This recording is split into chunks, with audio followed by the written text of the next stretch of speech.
ابھی اگر کنکریوں سے کہیں کہ میں کون ہوں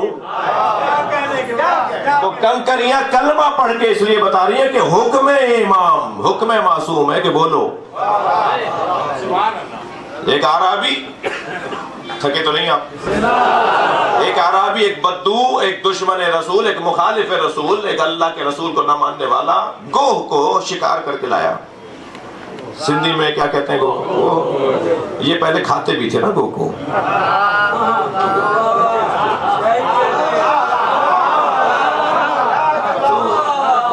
تو اثرات تو آنے ہیں نا۔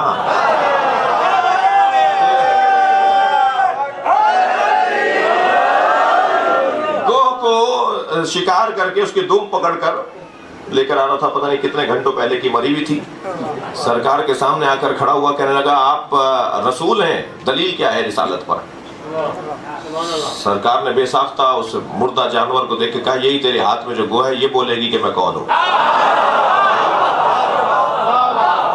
وہ مری ہوئی گوہ جس کی منڈیاں بھی لٹکی ہوئی تھی، اس کی گردن پکڑی ہوئی تھی، اس کی دم پکڑی ہوئی تھی، کہنا یہ بولے گی؟ کہا یہ بولے گی۔ تو حضرت نبی مکرم نے فوراً آواز دے کر کہا یا ذب من انت وما انا، عربی میں ذب کہتے ہیں گوہ کو، اے گوہ بتا تو کون ہے اور میں کون ہوں؟ نبی یا کہہ کے پکارے تو مردہ زندہ کیسے نہ ہو؟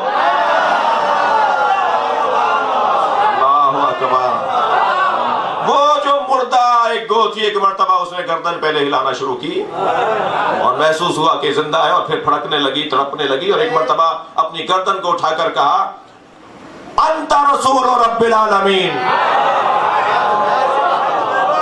صلوات پڑھیں سرکار کی ذات پر۔ بھائی مجمع بہت زیادہ ہے، اس سے بہتر صلوات پڑھیں۔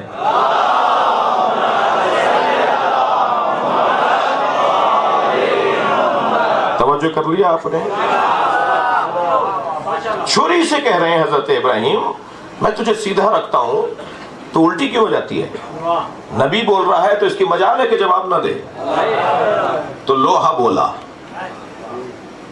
چھری بولی، چاقو بولا، فوراً آواز آئی الخلیل امرنی والجلیل نہانی، مجھے خلیل امر کرتا ہے کہ چل اور جلیل روک جاتا ہے کہ نہ چل۔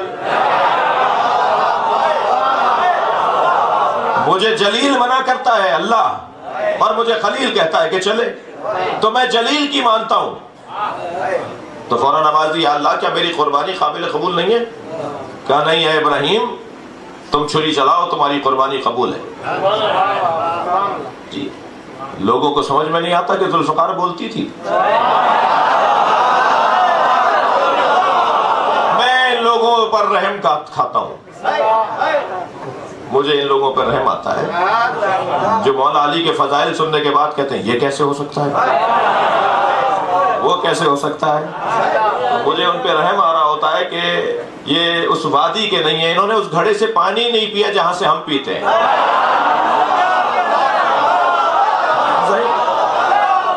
ان کے پاس وہ ذائقہ ہی نہیں ہے۔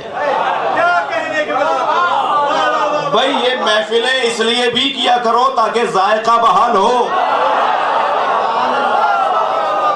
ٹیسٹ بحال کروانا ہے۔ بہت سارے کھانے، بہت ساری چیزیں، بہت ساری غذائیں ہیں جو ہمیں مزہ نہیں دیتی، مگر جو لوگ پہلے سے کھا رہے ہوتے ہیں ہم کہتے ہیں تمہیں اچھا نہیں لگ رہا، ہم کہتے ہیں میں تو اچھا نہیں لگ رہا۔ تو مسئلہ اس کھانے میں نہیں ہے، مسئلہ زبان کے چٹخارے کا ہے، مسئلہ زبان کے ذائقے کا ہے۔ بعض کھانے فلاں ملک میں اتنے شوق سے کھائے جاتے ہیں، وہی کھانے ہمارے یہاں خراب ہو جائیں گے، کوئی ہاتھ بھی نہیں لگائے گا۔ اسی ملک کے اندر بہت سارے کھانے ہیں، فلاں برادری میں، فلاں علاقے میں فلاں، تو ٹیسٹ بحال کروانا خود ایک ہنر ہے۔ یہ جو مارکیٹنگ کے لوگ ہیں نا، 2 4 5 10 تو بیٹھے ہوں گے نا، ان کا بھی کام یہ ہے کہ مارکیٹنگ ہے ہی یہ کہ ٹیسٹ بحال کروائیں۔ فلاں طرح کا ایک ڈیزائن آ رہا ہے کپڑوں کا تو یہ اس کو اتنا چڑھائیں گے، اتنا سجائیں گے کہ لوگوں کو شوق ہونے لگے۔ تو جہاں بدن کے ذائقوں کے لیے، زبان کا ذائقہ بنانے کے لیے محنت کی جاتی ہے، میں آپ جوانوں سے گزارش کر رہا ہوں اتنا مولا کا ذکر کرنے میں خرچہ کرو تاکہ لوگوں کی روحوں کو ذائقہ آنے لگے۔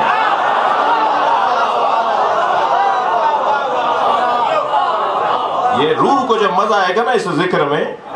ابھی میرا بچہ پڑھ رہا تھا کہ میں نشے میں ہوں. ایک ہندو پنڈت ہے, وہ روزانہ جب اپنا کرواتا ہے, کیا کہتے ہیں اسے, وہ پتہ نہیں بھجن کہتے ہیں, کیا کہتے ہیں, وہ کچھ پڑھتے ہیں نا روزانہ اپنے مندر میں ادھر. تو وہ جب وہ شروع کرتا ہے نا اپنا سارا, اس کے مرید ہزاروں لاکھوں لوگ بیٹھے ہوتے ہیں, تو وہ آغاز کرتا ہے علی مولا علی مولا علی مولا. تو اسے کچھ لوگوں نے کہا بھائی علی مولا تو مسلمانوں کا کہ شخصیت کا نام ہے. وہ کہنے لگا مجھے خود نہیں پتا کہ یہ میرے منہ پہ کیوں آتا ہے.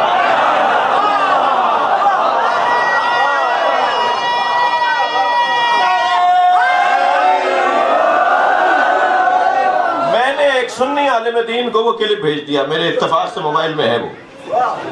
ایک سنی عالم دین کو جناب ظہور احمد فیضی صاحب کو میں نے وہ کلپ بھیج دیا, علی مولا علی مولا. بہت دیر تک وہ جھوم جھوم کے اور سارا مجمع علی مولا علی مولا. تو مولانا نے مجھے جواب بھیجا اس کلپ کے نیچے لکھ کر, یہ ایسا نشہ ہے جسے چڑھ جائے پھر اترتا نہیں.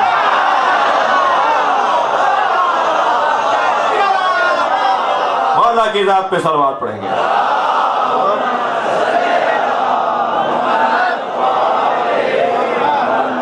میں بھی بھیجوں گا. توجہ ہے حضرات کی.